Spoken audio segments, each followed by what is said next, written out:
For Newry in 1963. The same year he was selected to represent Northern Ireland at youth level, before securing a dream move to full-time English football. The wages in those days, whenever I joined Watford, £25 a week, I couldn't believe my luck. I was working here for £4 a week. It was like winning the pools. Pat's meteoric rise continued, and in 1964 he became a full international. George Best made his debut the same day. I was just like 18. George was 17. He was already with Manchester, and I'd only read about George because I was still with Watford in the 3rd Division, hadn't come up against him. And I was reading in the papers how well he was doing, just come into the Man United team, an unbelievable team with Best and Charlton. There's this little winger coming in from Northern Ireland. And so we're roomed together in the first match, and Bertie Peacock was the manager. And once you seen him in training, then you knew that you were watching a special talent. Soon the big clubs were taking an interest in Pat, including Tottenham Hotspur, managed by the great Bill Nicholson.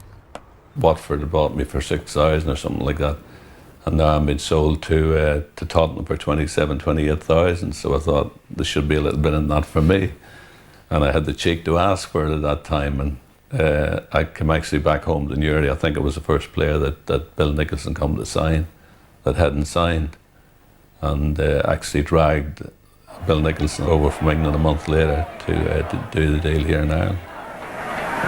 Yes, Gibson. Oh, a great save by Jennings, and it's a good one.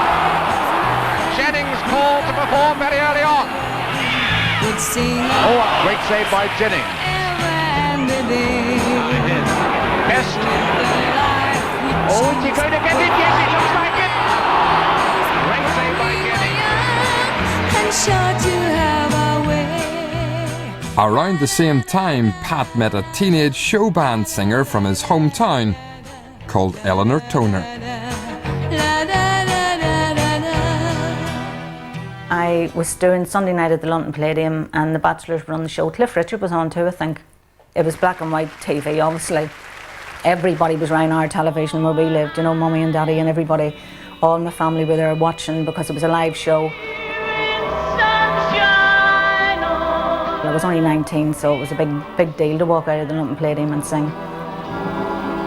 Oh, Danny boy. And that was the night I got engaged. Oh, Danny boy, I love you so.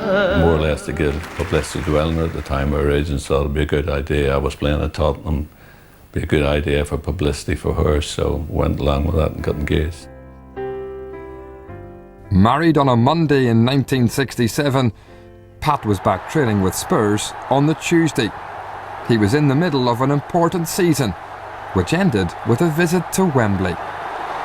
Talk about pressure. I mean, I had more pressure from people here in Newry in those days because Peter McParland, who played in the 1957 Cup final for Aston Villa against Man United, he was a local lad, lived literally a couple of 100 yards down the street from me, and I was getting telegrams, the old telegrams in those days. Make sure you do what Peter's done, bring another FA Cup medal back to Newry. Now then, this could be dangerous. Oh, a great save by Jennings. Thankfully, in the end, I mean, we've done really well. First London Cup final against Chelsea and finished up beating Chelsea 2-1. And the Tottenham fans, this for them is the moment of great joy. And Pat Jennings giving the medal a kiss. There was also European success, and he made a little bit of footballing history against Manchester United. Oh! It's...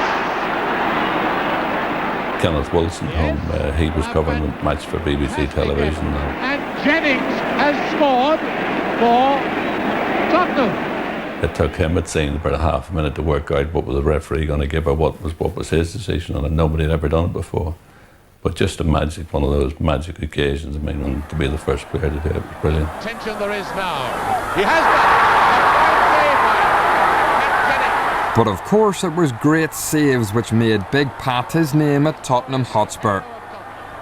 And there was one very special day against Liverpool. first penalty was given, Kevin Keegan, he grabs the ball, this is mine, and Tommy Smith, he's more or less wanting the ball off and give it to me, I'll take it, but Kevin made up, he was taking it. Kevin Keegan, who took on the penalty job for Liverpool this season, and Jennings saves it. He went the right way, Pat Jennings. I saved it now. Tommy Smith wants to beat him up. And of course, 20 minutes later, second penalty, there's no doubt who's taking this one.